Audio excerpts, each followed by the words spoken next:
So Jimmy, that was a wonderful compliment, and I'll receive it and say thank you because you just told me I was natural at this.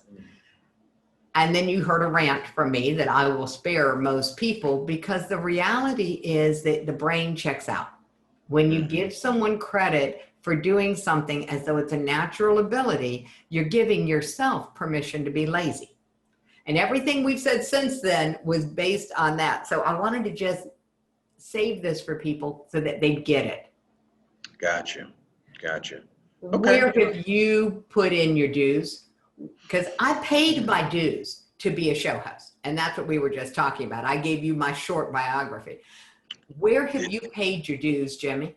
I've paid my dues expensively in trial and error, right?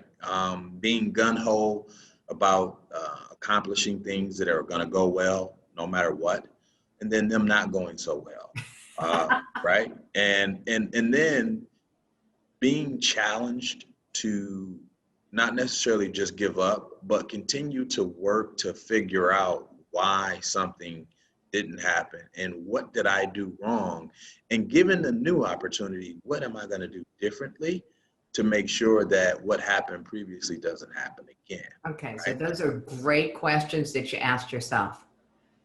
In a few sentences, Jimmy, tell us about that story. Tell us about being gung-ho and how the pain and the crash and burn and the what changed when you started asking these questions. Ooh, wow, that's deep right there. You just took me back. I had to exhale. I feel like the late great Whitney Houston on that one. Well, I started a business, my first business, when I was like 25, right? And I didn't create a business plan. I didn't wake up every day with a set of tasks and responsibilities of what I was going to do. I just ran with it. I just started to name.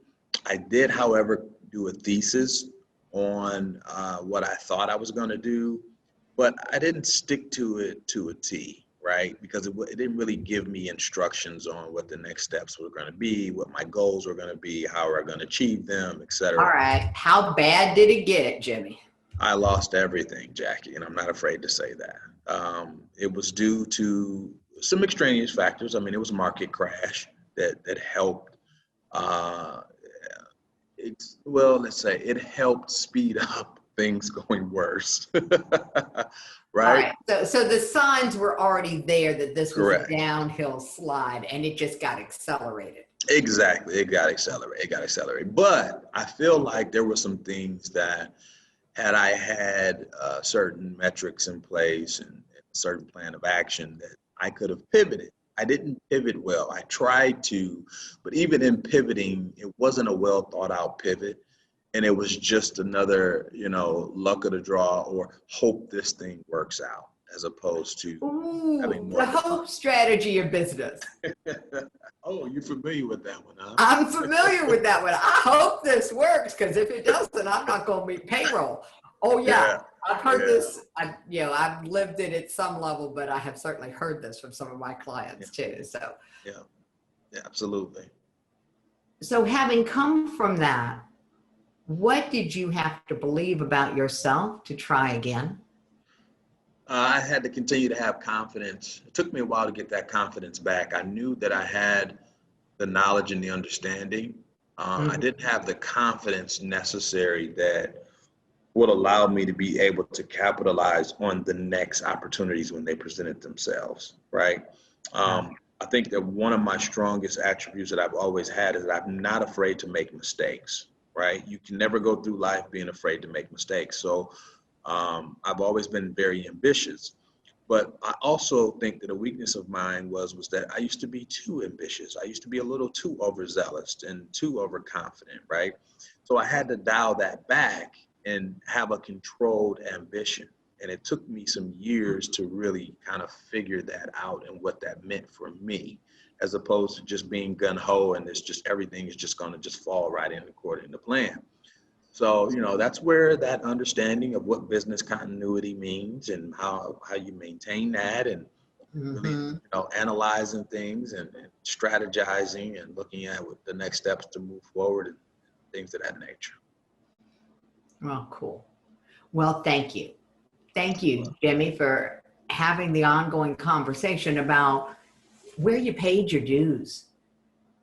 And that's often, I think, the greatest source of confidence that someone can have is when they're willing to look at what have I done? What have I experienced? What have I lived through and worked through that makes me the right person for what I'm doing now and what I'm doing next? So thank you, Jimmy, for being willing to have this conversation with me. Anytime, Jackie. Always a pleasure. And I look forward to participating more in some of your community service events, especially learning more about the suicide prevention. As I mentioned, there's going to be, I'm always challenging myself. The next thing that I want to look at is bringing more awareness to mental health. So I'm going to be looking at participating in having some influence in the community somewhere with an organization that focuses on that. So that's my next big challenge to myself. And don't forget, I got my 40 circles wrote down, and 2 of them are already filled in. Awesome. So when it comes to measuring and metrics, I gave Jimmy a challenge. So that's what he just was talking about.